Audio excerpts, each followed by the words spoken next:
Hey, happy Monday. So, want to jump on here for a couple minutes. Man, I look like a homeless guy today, don't I? Got the goatee and the stocking cap going on. Yeah, sorry to make myself more presentable for y'all. But anyway, uh, the question of the day for me is at what point does following your calling not become a chore or at least a negative chore?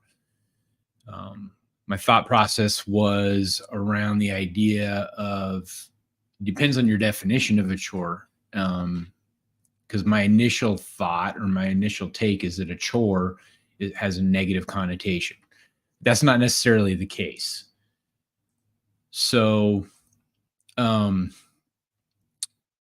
you may or may not be someone who thinks that they have a calling or are following a calling. And so this may or may not really apply to you, or you may not care. But um, if a calling or a goal or a bigger purpose is something that you are pursuing, there's a lot that goes into that.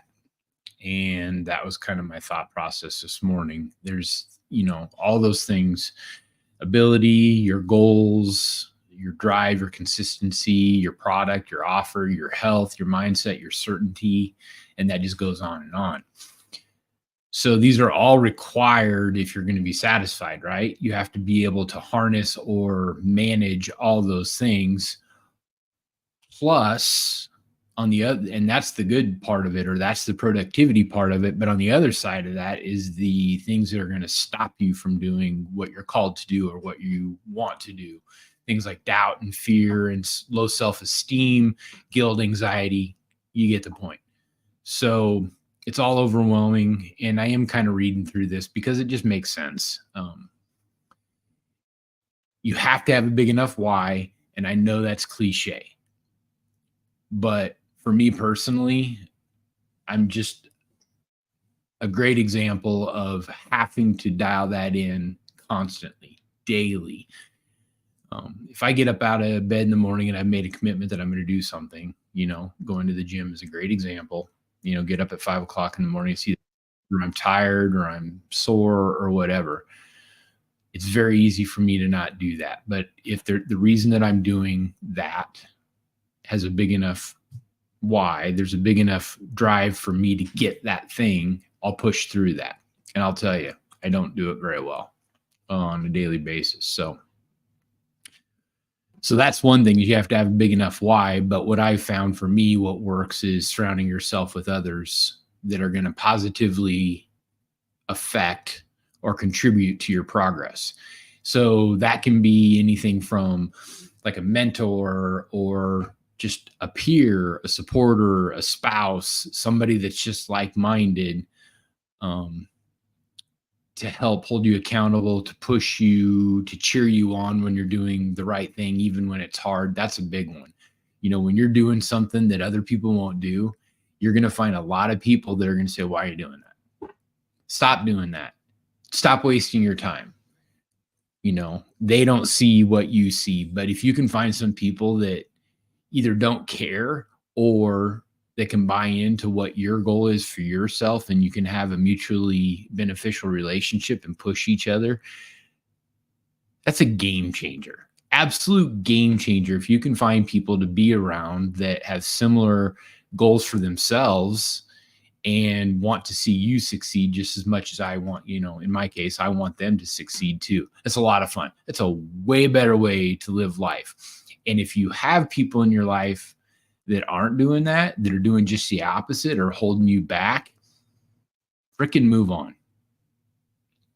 You don't need that in your life. Again, I know this is all cliche. This is all stuff you've heard before, but this is for me, things that I need to constantly remind myself. So if you're watching this or you're listening or you're reading my stuff, it's just more fuel for the fire, more ammunition for you just to keep reminding yourself and confirm to yourself that if you're on a hard path, you're doing something that somebody else might not do.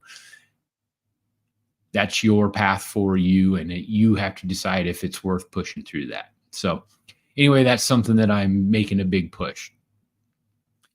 And let me say something else that's kind of off subject, and this is just maybe for me, but Man, when you're trying to one of the things that I'm trying to do is I'm trying to put a lot of stuff out there, share my feelings, share my thoughts, um, wisdom, knowledge, just things I'm learning along the way. I'm just trying to share.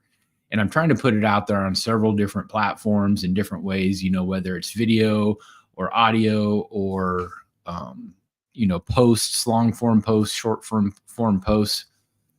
I'm telling you, and again, y'all know this, but it is so easy to get distracted. And I don't know if it's my ADD, but man, the dopamine hits from getting on that stuff.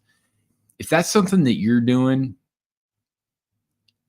you need to be on those platforms to be able to put information out. But if you're doing that for business reasons, um, you need to stop watching everything else.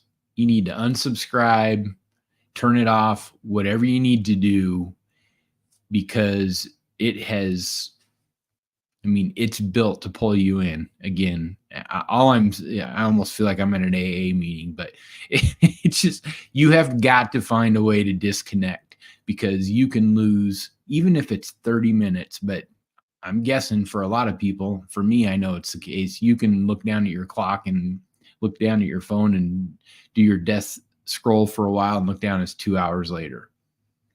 What could I have gotten done during those 2 hours while I was doing that desk scroll? So anyway, just another thing to think about.